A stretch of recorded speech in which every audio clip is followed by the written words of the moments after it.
Okay, happy 2021 to all of you. It's so funny that 2 weeks ago we were in like this mode of celebrating and ending 2020, and then now all of a sudden we're back and we're in the new year. So, greetings to everybody, the siblings that are here, and those of you who are joining us on Facebook as well, or later on when you have your free time and you're watching us or listening to us. We always welcome you back into the space and into the conversations that we're having here as well too, and hoping that the conversations that you've had last year and moving forward into this year are fruitful and are courageous and are deepening your understanding about masculinity, manhood, and its relationship to violence, and how you can be a part of the solution in ending that violence as well, right? Again, my name is Pheng. I use he, him, his, and I will have my siblings also introduce themselves as well before we go on to today's conversation.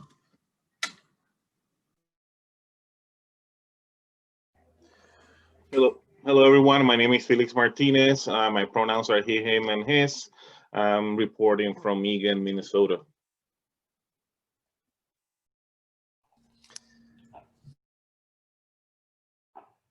I'm Roderic, Southall, reporting from Golden Valley, hey, which is right outside of North Minneapolis. He, him. Hello, everyone. My name is Ed Heisler. I use he and him pronouns. I'm almost always reporting from Duluth, Minnesota, but I'm actually in Toronto, Ontario right now. And I am sure happy to see all your faces again. I've been out for a few weeks. Yeah, it's great to have you back, Ed. Hey, everyone, I'm Sean Hayes. My pronouns are he, him, and his. I am actually in Duluth, and yeah, glad to be here with all of you again and to, intentionally have this conversation. Thank you all. So in light of what's the most current issue, right? Because sometimes we have conversations about current events that are actually happening in real time, or that may have happened already but are continuing to sort of emanate themselves into our lives and into the relationships that we all may have with other people and other male folks in our own lives, and continuing the conversation.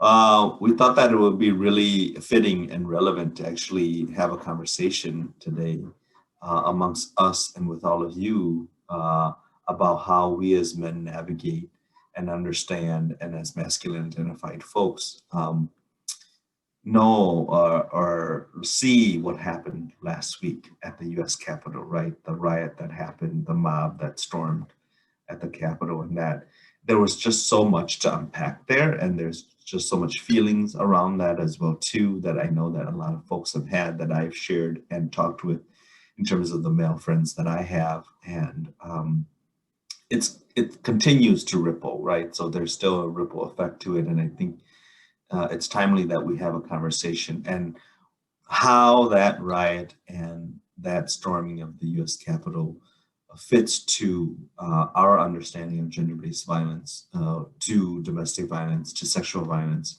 to the violence that happens towards women and girls and queer folks in our communities, or in some broad ways to the violence that happens towards people of color, Black and brown bodies in this country as well too. So it is a very heavy conversation. It is a very big conversation, but I think it is one that we all, for those of us who are here, all know and agree that it's important for men and masculine folks to actually explore that conversation with other men in their lives and masculine identified folks in their lives. So maybe just sharing what your thoughts are and how it sat with you, how sort of the events sat with you as they unfolded last week, and continues to unfold to today as well,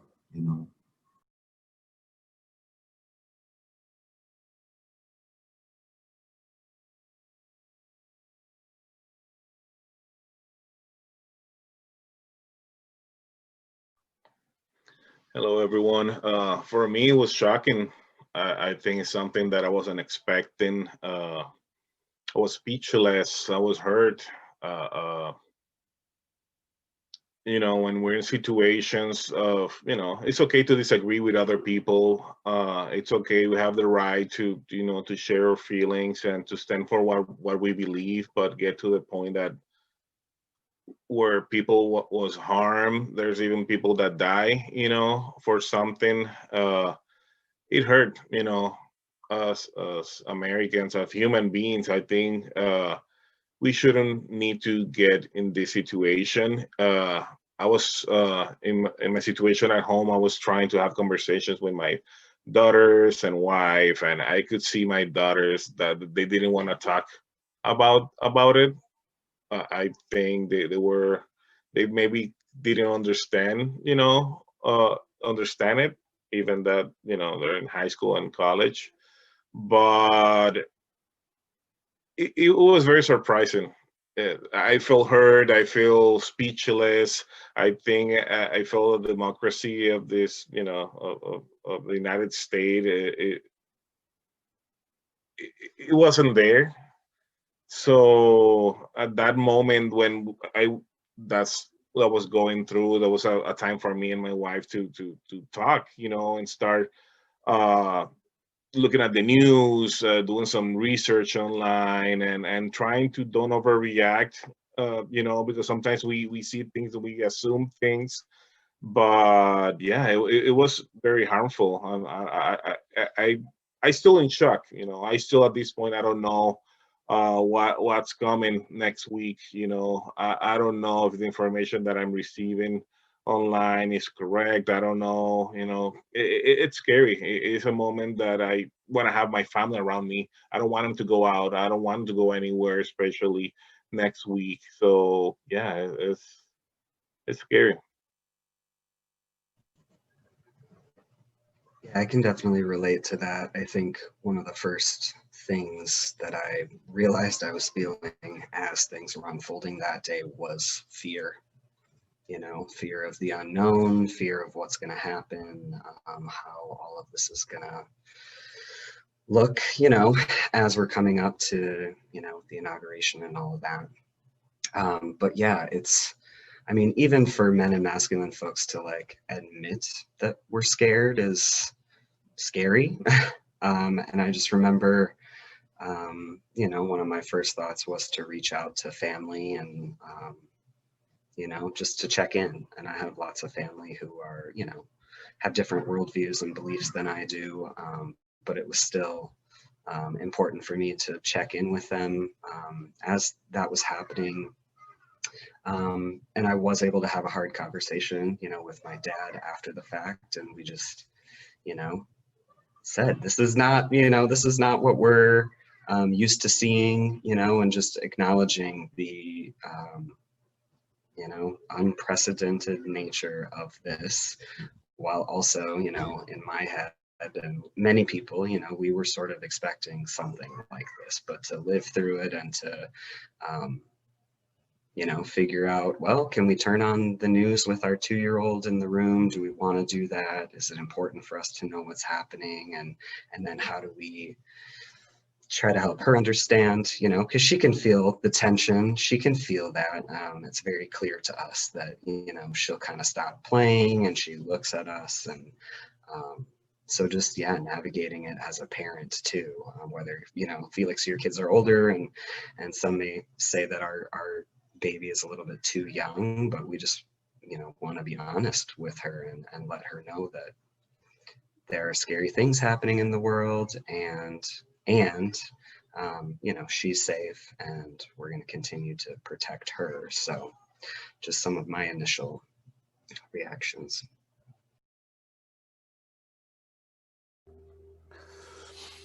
Yeah, I had some similar initial reactions. I had, been worried and feared that violence would be a part of the equation that was going to happen, and so there was this sort of thing when it first happened, when I first found out about it, where I think I was perhaps a little numb. I just heard about it and took it as as information that was coming in. But as time went on, I've realized, like, to this very point, like at this very moment, I actually feel pretty disrupted. Like my nervous system feels out of alignment. I feel really sad about the situation that we are all in within the country, and that is a pretty honest, like, assessment of where I'm actually at.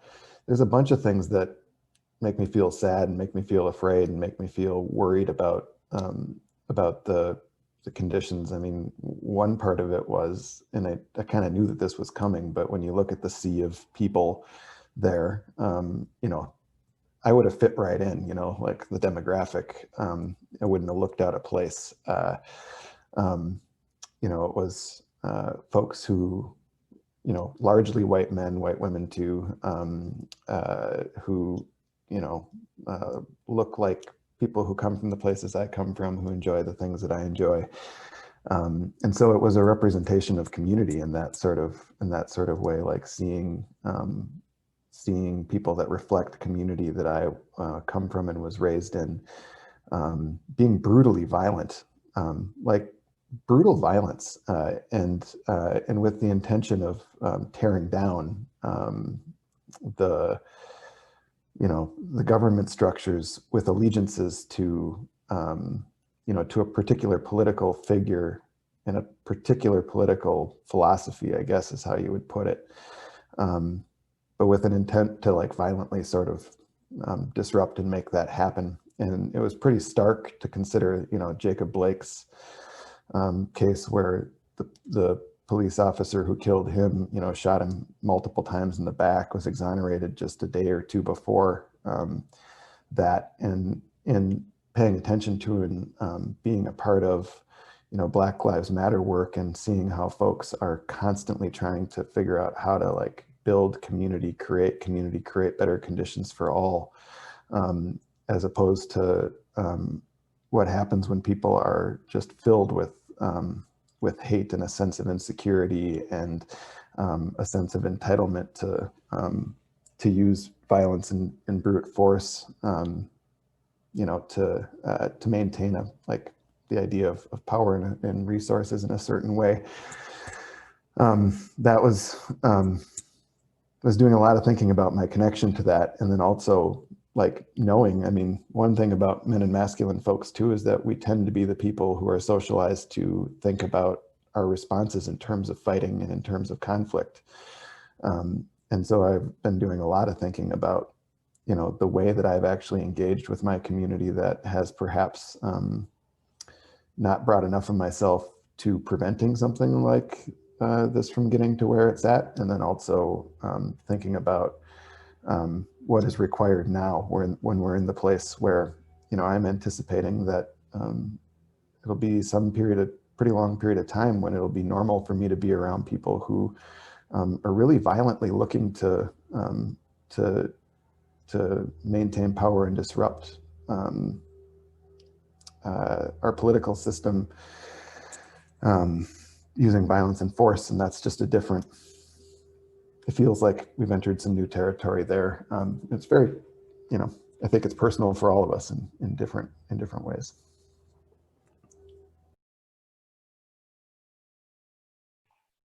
So, so when things started happening, I guess, like my internet was down and I didn't know, I was doing work. I was clueless about what was going on. I did get a text from someone who said, "Did you see what's going on the Capitol?" And then the internet went out shortly after I got that, and I hadn't had a chance to respond to it. So I thought,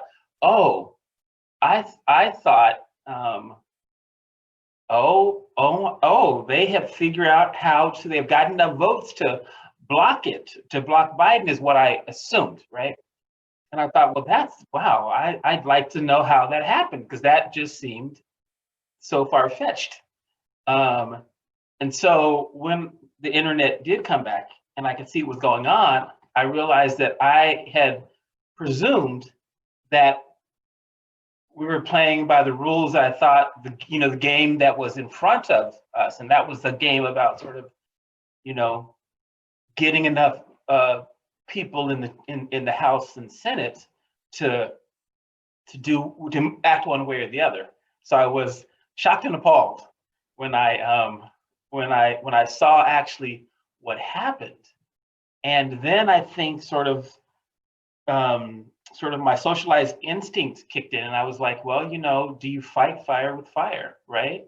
Do you is the best and appropriate response, a violent response from the officers at the Capitol and such?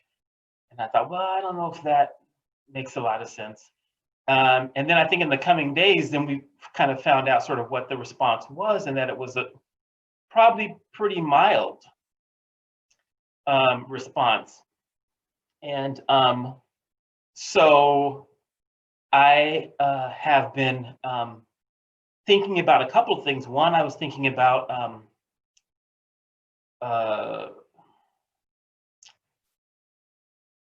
how each and every time someone said, I don't believe, or I think the election was rigged, right? Each and every time a politician says it or a person said it, it really could be similar to someone saying, I don't think there's sexism, right? Or I don't think I'm sexist, or, it was this, and I was thinking about, wow, people say that enough, they start to negate every bit of evidence, right, to the contrary, so that there's through kind of the sheen that allows you to look at sort of what you want to think to what someone's saying that you agree with. And I thought, wow, that is quite striking. And it makes me think about the response that I think I should have trying to navigate those conversations with people. Because I'm pretty laid back and I'm pretty like, do I want to engage about this? But part of the reason I think we're in the situation with the way men treat women now is because we've kind of let people say that, or do those things, and haven't figured out what the right response is. And so maybe took no action and kind of were bystanders. So it's so I think of it both as the numbing effect it has on, like, wow, this really happened. And yet, how it parallels with so many other things that we've allowed ourselves to be socialized into.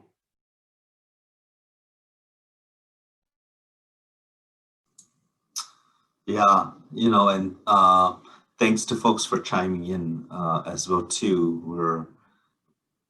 We're seeing that the sentiment that we've all expressed here in some ways are also shared with some of you who are watching us and in this conversation with us at this moment as well too.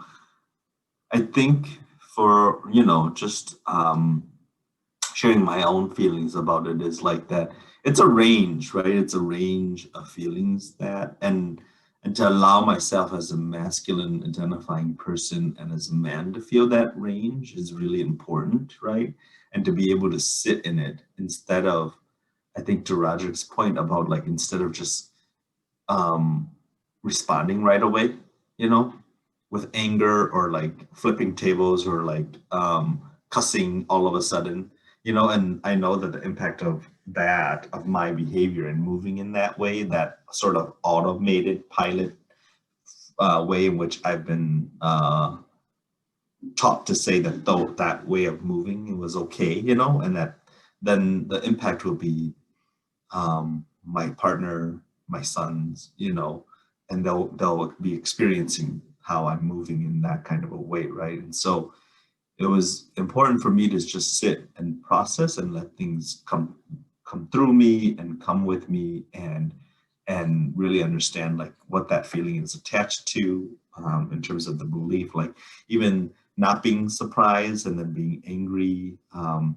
then sort of being like, oh, what the hell, sort of, so it's been a range, I think, for me, and I still am still sort of like letting it settle in me a little bit more, and making sure that I'm intentional about feeling it and experiencing within my body as well too, and then making sure that I learn how to actually like harness it and let it go at the same time, so it doesn't like impact the people who I'm in relationship with in a ton of way, right? And so that's like what I know I can control on my end, and I think that that's been like continuous years of practice and still practicing, making sure that I do that when events that are outside of my control actually take place, or events in community or in society happen that are like quote unquote shocking, or like, wow, this is happening, how do I move in all of that?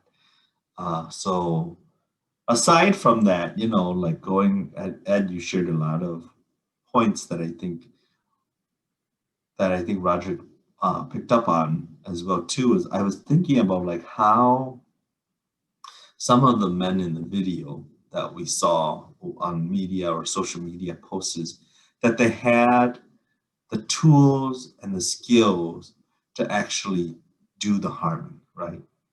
The zip ties, the guns, and that they were really adamant about that this was the right move. So such an entitlement, right? Such an entitlement of like, this is the right thing to do. And I can't help but compare that and relate that to men who kill their wives, or to male identified persons who commit sexual violence, right? That there's such an entitlement of like, I have the right to take your life away, and there was no other choice, but it led me to this, right? Like we had no other choice. And I heard that in some of the interviews that they had done with some of the folks who were doing the rioting.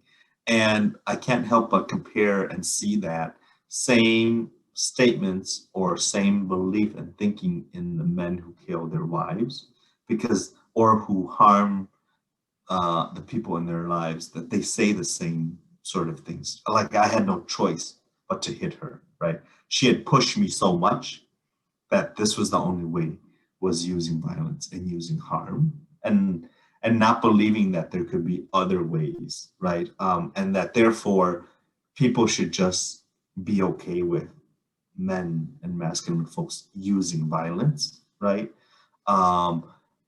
And so I'm just like pondering about that in this conversation, about like the parallels and the connections to how we as men and masculine folks are really socialized to be in relationship, like in very intimate relationship, to using violence, to living in it, to breathing with it, to having a loving relationship, a loving quote unquote relationship with violence, right? And people may disagree with how I'm phrasing that, but the loving part of it is like that we live and breathe with it, and it survives and thrives on us enacting it, right? As much as we may be repulsive by violence, and as much as we don't believe that violence should be used, at the same time, the contradiction to that is that it's okay for us to use it, and when we do use it, people should just be okay with it. And then when we do use it, that we quickly move from accountability. Like, accountability is just like non-existent. And then we go to healing, right? Like that we should go to healing right away, and that there should be no accountability in any way. And so like, I've seen that in like, even within my own community, in the Hmong community, of like a man killing his wife, and next week all is forgiven, and everybody's like, let's bail him out of jail. How do we support him? Like, we have to understand how he got to that point, how she pushed him, and that he had no choice, right? And so I sort of see that in the atmosphere and in the climate at this moment of like, let's forgive all these folks and let's move on to the healing, and we need to heal as a country. And that's ultimately very important. But to me, it's so important that as men and masculine folks having this conversation, we have to have a conversation around accountability. especially for those that we've seen, as Ed shared, that were on the forefront, who were the ones who were going into the Capitol, and it was men that was going, into the Capitol.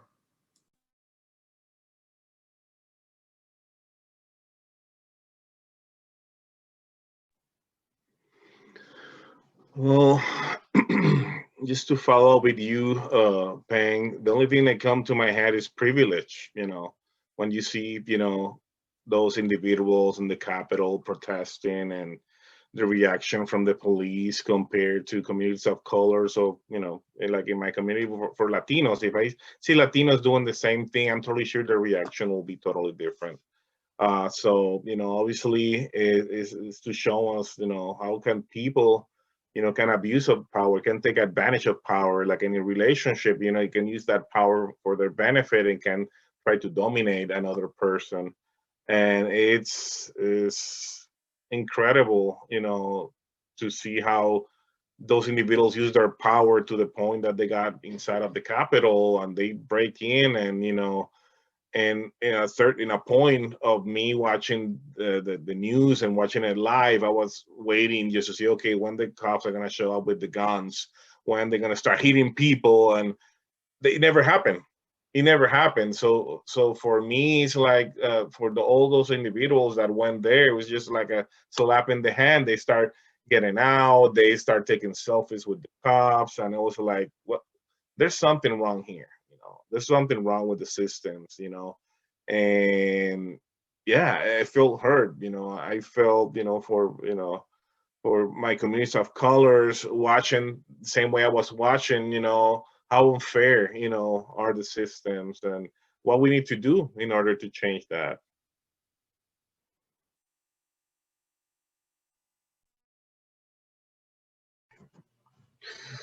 Yeah, I think you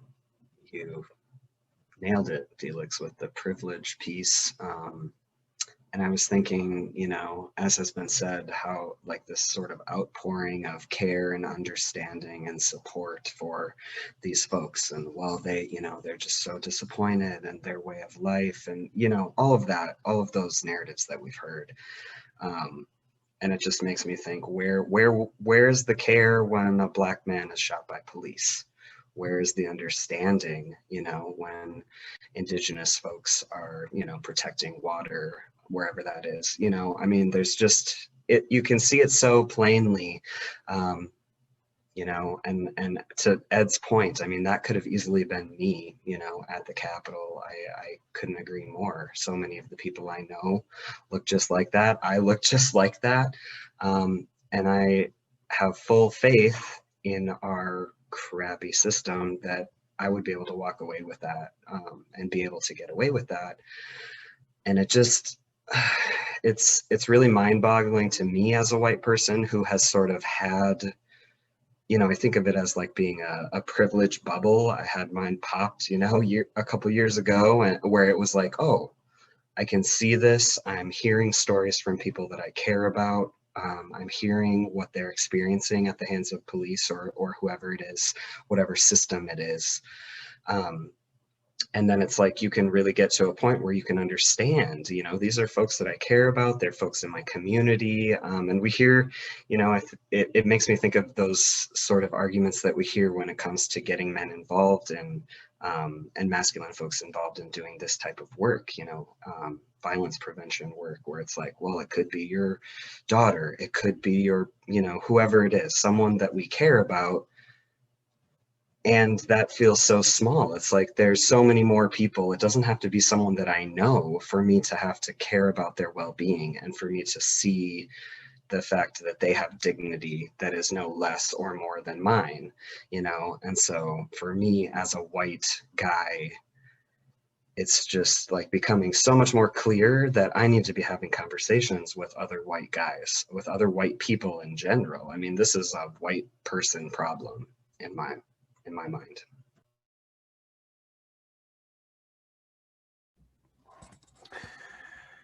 Yeah, I think I definitely resonate with the different strains that are sort of being shared about. And I think about on the privilege side of things and the accountability side of things, there's there's the piece about like the difference in response that people are pointing out in the chat, and that we've talked about to some degree between white folks who are rioting the Capitol building and pretty much any other form of protest that's based on trying to build equity and well-being in the country and in our communities. But another thing that I think about based on this violence is that folks come in with many with an aim to actually violently try to interrupt what's happening at the Capitol. They are met with a soft response, which in some ways, when I first saw that, I thought, this is actually, I'd love to see policing sort of be done like this for everybody, was one of my initial responses. I understand that there were a lot more close calls than we heard about at first, but I was thinking, it sounds like they're trying to keep people safe. And then what happens as a result is that tens of thousands, like the whole area has become a militarized zone. I mean, I know people who live in Washington, D.C., it's a largely Black community, and people are basically living in a militarized zone now in order to keep things safe, right? So violence has been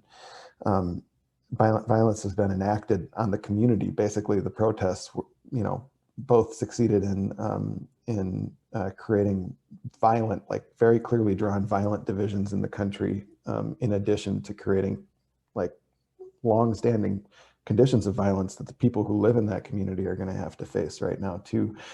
And that's part of how white privilege and white supremacy has operated too, is pulling levers and leaning into privilege, and then the impacts of that being felt by folks of color in disproportionate ways. But I was also thinking, as you were talking about our like acceptance and our loving relationship with violence, I was just thinking about one of the things that happened before this riot on the Capitol was I was just feeling the tension, and I think I didn't do it on purpose, but I sort of ended up listening to music from my childhood while I was taking some time off. And it brought me back to like thinking about growing up in my communities and the dances and the beer gardens and the different town festivals, the different things that happen in community. And one of the things that's like really clear, speaks a little bit to what Sean was saying about the conversations with other white folks. And there's a lot of good, loving community that happens in rural, small, white towns. Like there's an awful lot of good stuff that exists there. People caring for each other, watching out for each other, looking to have fun and spread joy with one another, being connected to the, we are colonizers. That's where the land actually comes from, but being really happy and like connected to being able to be oftentimes in and around that land.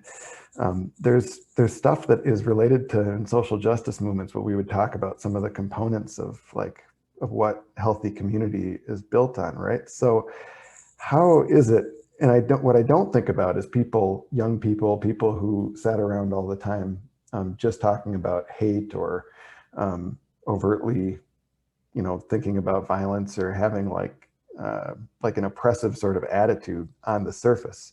So a part of the thing that I'm thinking about is how it is that the conditions to see yourself as losing ground, to see yourself as unheard, to see yourself as unprioritized, to see yourself basically as conditions of equity are being fought for across the country, to have a political movement that is like leveraging hate and inequality in order to help people, particularly white people from rural communities, feel like they're seen and heard again, and how that's getting tied to this love affair with violence that Pheng is talking about, that exists for men in particular. It's been a part of how men are socialized for a long time.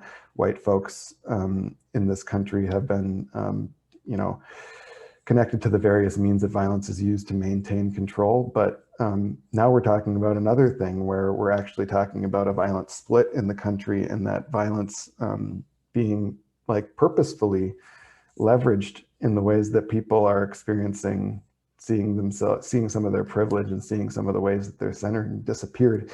Even as I would point out, like when you look at that crowd or when you think about the places people might be coming from, a lot of these people, they might not be rich people who are like benefiting a huge ton from oppressive systems themselves. They might be struggling too, but they are the people who are being spoken to and effectively utilized to like shape their value systems in the ways that we're going to like take our actions to use violence against others. And I do think that other white folks, myself certainly in particular, we play a huge role in how we build community around the things that are generative and beautiful and building in these moments, in these times, as accountability comes for the violence that has happened and as we try to look as clear-eyed as we can at what has been going on.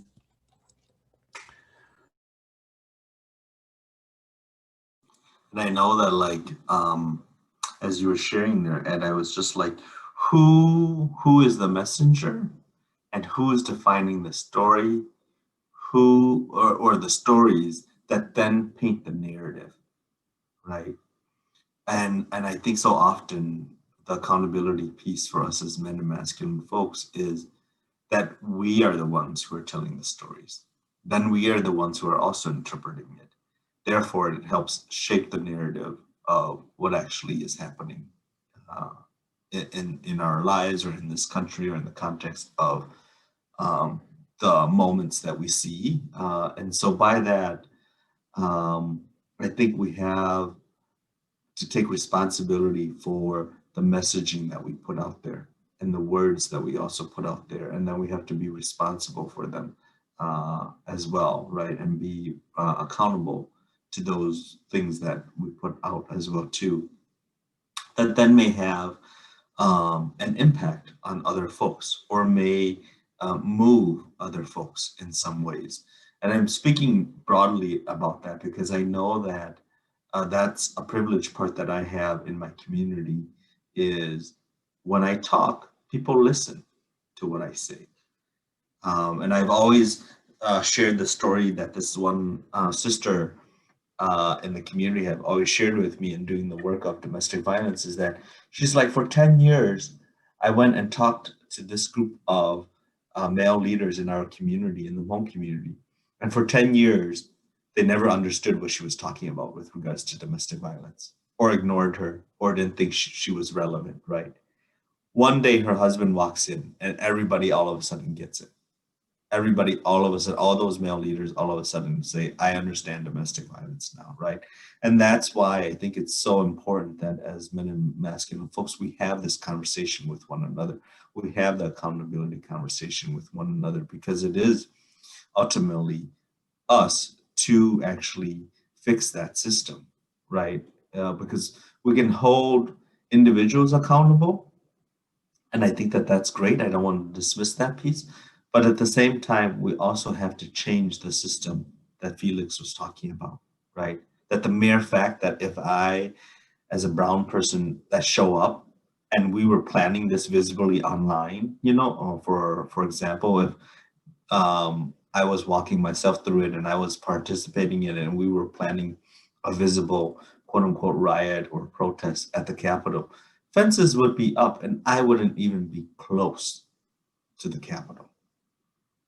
I'd be so far, you know, from the Capitol that I wouldn't even be close at all. And the mere fact that from what they're showing on social media and other platforms, how this was visibly planned and the lack of preparation or like, oh, we didn't think they were going to come over here, you know?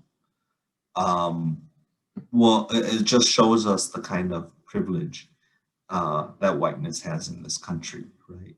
The kind of privilege that you were talking about, Ed, that white men have, that they weren't seen as threatening compared to a black man who could be very threatening. And to, you know, to the point that someone had made in the comments thread about like just 4 black pastors, you know, being arrested while they were just praying and doing nothing, right?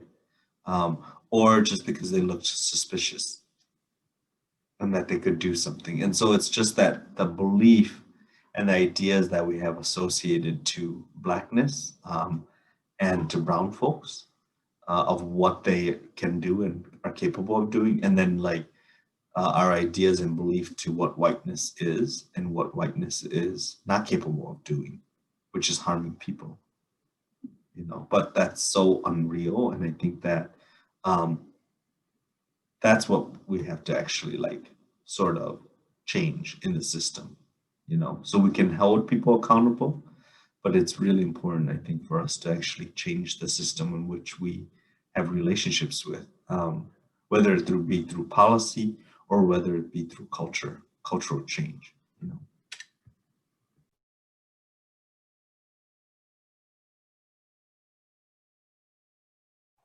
I think the whole piece about sort of this love affair with violence is really, that's really interesting. And sort of this sort of, I think when we talk about sort of the response to sort of men of color versus the response to men who present as white, I think it's really interesting because I think in some senses there's sort of a like a crowd of Black men, for example. Are they seen as sort of hyper masculine, right? And is that like not okay? You know, and it makes me nervous, right? It's you know, because danger in part, right? If you're feeling danger, right? The sense is that from men that there is a sort of a facet of masculinity, right, that comes with that. That men are unpredictable, gonna harm me, and then I think it's interesting also that when that's a thing, right? That hypermasculinity is a thing and a negative in that instance. But yet when it's not Black men, that men with guns, there's still this sort of hypermasculinity, but somehow it is benign, right? Which is really, really interesting to me, both being that sort of men sort of, I think, respond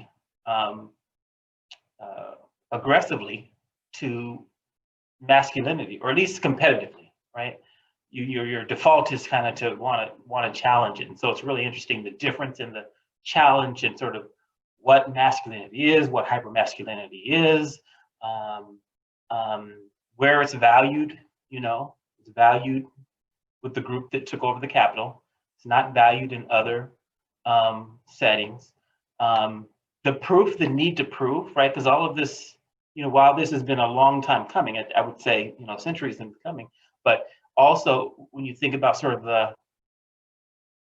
the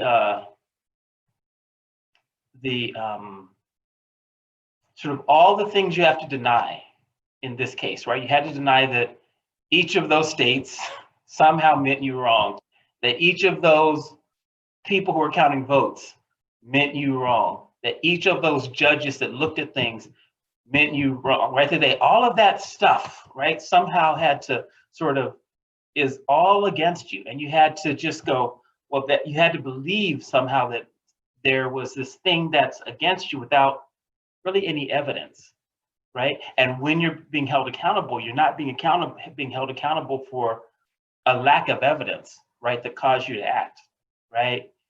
You're being held accountable because you surprised us, or you're being accountable because you did like most people would do, and that is you winning with the crowd you're with, right? You know, you caught the bug of the revolt.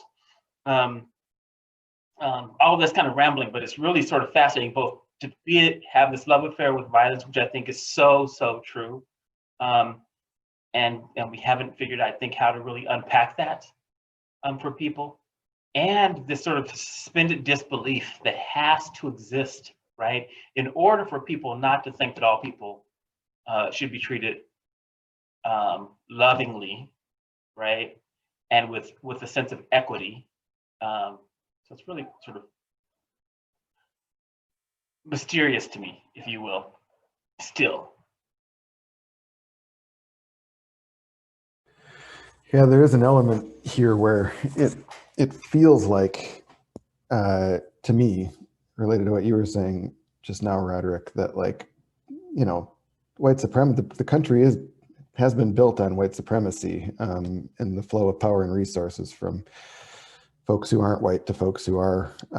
That's part of the origins. And there's like this sense, I had a sense immediately when I was watching it, that like we actually believe as a country that white men have a actually have a right to storm the U.S. Capitol, that it's like sort of something that white folks actually have ownership of, and that like if you are raised as a white person, like I can remember hearing about, you know, the right to bear arms and such as a right to like resist your own government, as a right to, you know, like, so these things, you know, we could have long conversations about the role that these ideas would play in a healthy democracy. But what, like, as you're talking, I'm thinking about like just the actual site. It's almost as though until it was in process, and then people realized that they were actually after, like they were likely to kill people purposely in this process. Like it was sort of like the reality of like what all this, you know, what all this meant. This idea that you were, you know, that you were gonna, that white men would have access to rioting the Capitol in this way, in a way that never would men of color get that sort of access, like Pheng was saying originally as well. I think that fits right into some of the values and some of the ways that we've held things in the country. But we're in a moment now where it got to the point where it was like, it was dangerous and violent in a way that you can't, you know, you can't actually, you can't look at the story of what's going on anymore and sort of look away at both the violence and the brutality of what's sort of brewing, the separate and polarization of it, and then the way in which, like, there's going to have to be an immediate reckoning that should have happened a long, long time ago about the way that that whiteness is able to be leveraged and used in this country, and this would be a very, very extreme example of that. I also think that it's not, you know, it's not as if, and I think someone said this earlier, is when you go home and you're with your family, that's your trump card, right? And I hope that there is a sort of a national mining of, if you did this here, the stuff you didn't do in your house to your family, to your wife, to the women in your life, and allowed to be done to other women, it is the same and probably worse, right? So I would hope that we can sort of help remind people that people don't do, you know, there's this, when Oprah said this, or at least she's credited with saying, when someone shows you themselves, believe them, right? And so I want us to do that and to say, no, that this is probably a through line in your homes, right? In your communities, and let's unpack that, right? Because I think if we can, I don't want us to get stuck sort of having people sort of talk about sort of this vis-a-vis the government without talking about the fact that this is in your homes and in the homes of and this is a representative sample of the way in which you solve problems daily with the people that you love, right? So this love affair, as you will, that you have with violence, really it is quietly in our large and small communities, right? And it is a way of it's habitual, and I hope we can sort of keep a national conversation going that says, how else does this play out? You know, because the Capitol is going to protect itself. Our daughters, our wives, our sisters, our mothers aren't necessarily, except for us, right, are not necessarily going to have sort of a 7-foot wall built around them, knowing that this might, with the threat of this coming again, right, for them, because they're, you know, living in the house with it. So I think that's, you know, I think you made excellent points there, Roderic. I couldn't agree with you more about how when we show up in public spaces, like how I talk to men who come to domestic violence programming. If I'm just having this conversation with you about what happened and you're already that pissed off, I wonder how you are at home, right? I wonder if we weren't here and we weren't seeing and watching you, something else could have happened. Like you could have been moving 10 times faster, or you would have been 10 times more harmful. So I do totally agree with you that as men and masculine folks, we do have to check ourselves, right? We do have to check ourselves, and we do have to know that whatever we show externally is also what's happening internally. And it isn't just anomalies that happen, right? These aren't just like, oh, he was pushed to the brink and that's why he was there. He didn't disagree and that's why he was there. This is not like him, right? It is often the excuse that we would hear. And it's like, no, these things don't just happen out of the blue. People don't just wake up and say, today is the day I'm going to kill my wife. You know, it's been a pattern, and it's been in the conditioning, it's been in the environment, it's been a part of the socialization for men and masculine folks.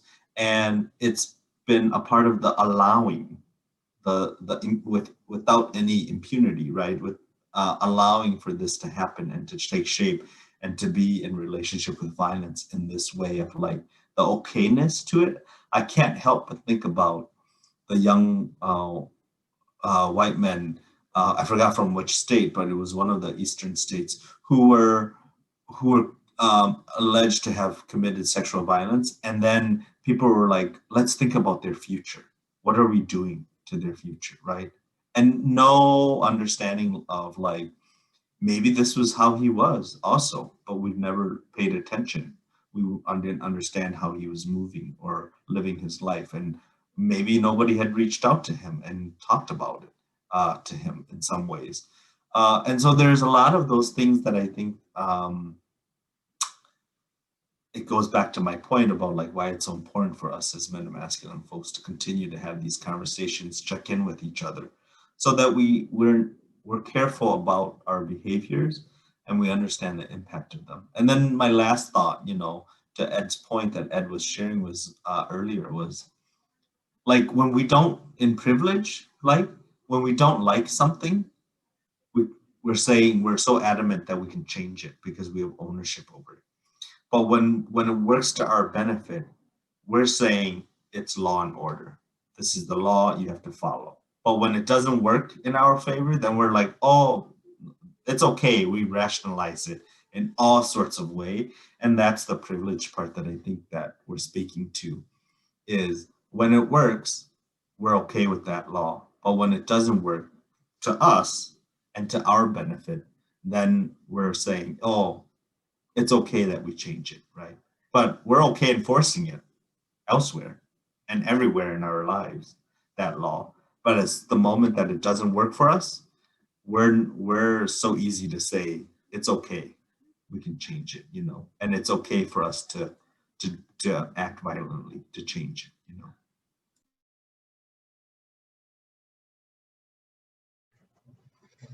Yeah, I think the accountability piece is so huge in my mind. You know, we hear so often, you know, how polarized things are. There's an us and a them. And it doesn't feel helpful. It doesn't feel like a place for me that can help. But when I'm thinking about accountability, yeah, it's like Pheng, like you said, it's like I have to start with myself.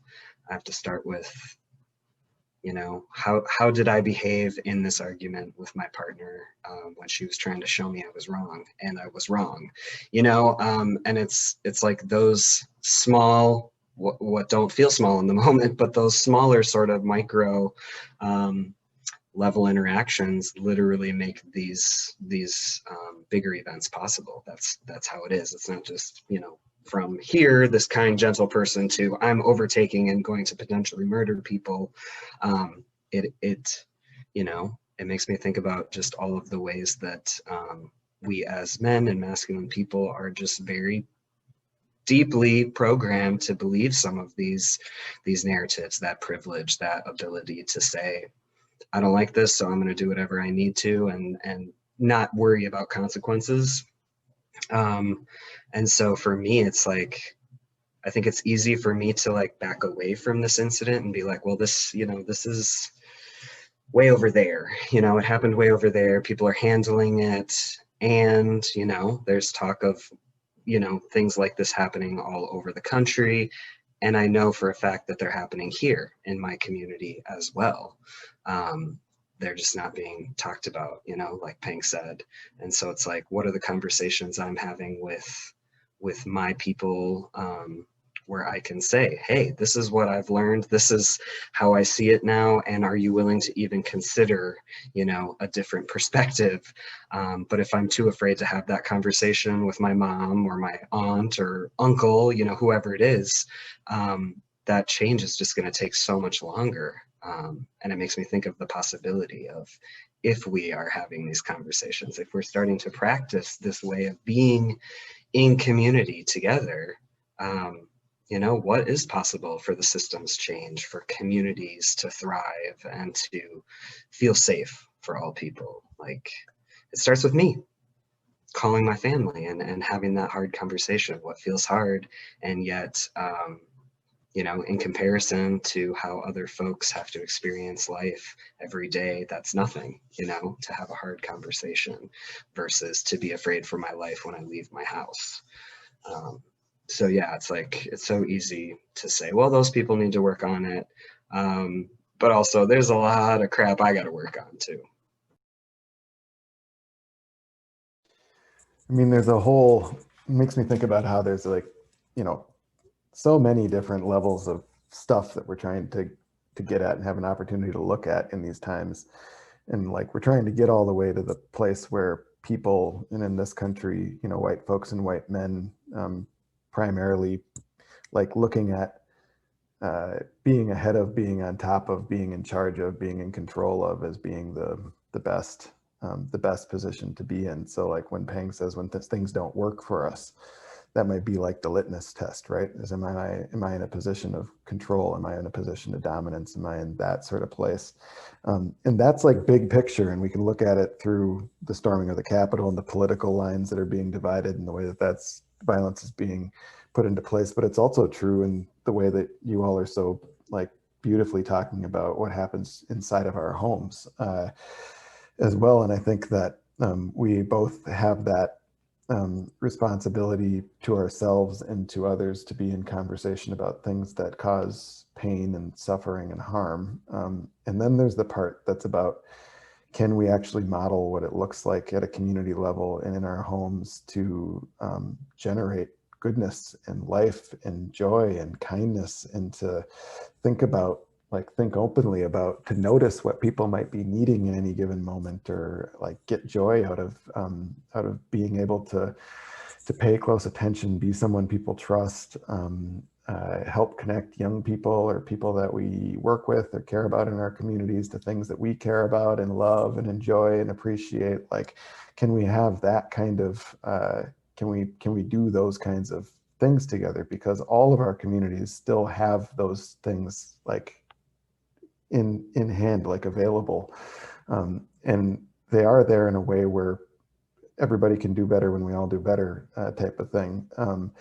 But at least one part that I'll speak to for white men in particular, it's like I did quite a lot of separating from and kind of being afraid of, or acting like the communities that I came from were, you know, didn't get it as much as they should have, that like I had sort of like grown out of it.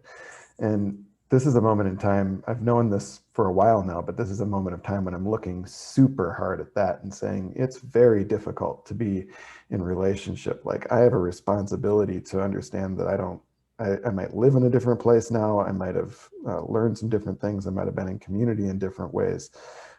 But I have things to learn from the places I came from, and there are things that people can learn and enjoy and experience and have goodness from me.